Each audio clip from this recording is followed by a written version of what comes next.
Afternoon. Let me get you copies. We have a question.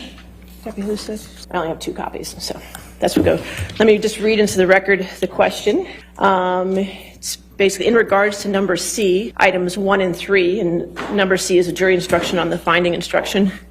Well, the jury asked the judge on whether the statement in question was the title of the op-ed or part of the context of the op-ed, so that they could answer whether the statement was false or true, which means according to this question sheet, they had already ticked yes on question 1, which had asked whether they found that Mr. Depp had proven all elements of defamation. There would not have been any discussion concerning the nature of the statement, whether false or true, if they had ticked no on the first question, and this proves that the jury believes Johnny's defamation claim. Johnny did a great job of proving that Amber had defamed him with intent of malice in the op-ed she wrote with the ACLU for the Washington Post. The Post painted Amber to be a victim of domestic abuse and sexual abuse without mentioning her perpetrator, but honestly, Johnny's name didn't have to be on that post for people to piece 2 and 2 together to know it was him being talked about as the wife beater. Johnny proved to the jury through a worker of a CLU that Amber actually posted that op-ed in time of her new movie Aquaman so that it could get popularity from her alleged woes. Ms. Heard said in words or substance that she wanted the op-ed to come out soon after Aquaman, correct?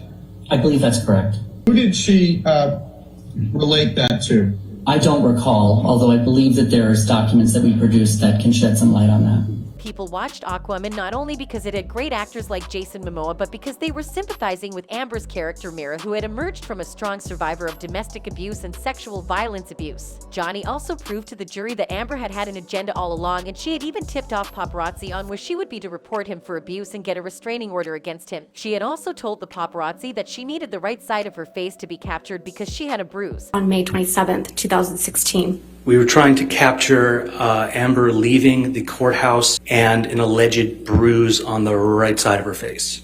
The jury came to know for a fact through multiple witnesses that that alleged bruise appeared 6 days after she had met Johnny, and that even when she called the police twice, they never found enough evidence to prove that Johnny had committed any crime against Amber. He proved that the pictures she had presented in court had been edited to make the appearance of bruises on her face, and the pictures she used for press had been heavily edited to emphasize a black eye and battered face that the original that was presented in court never had.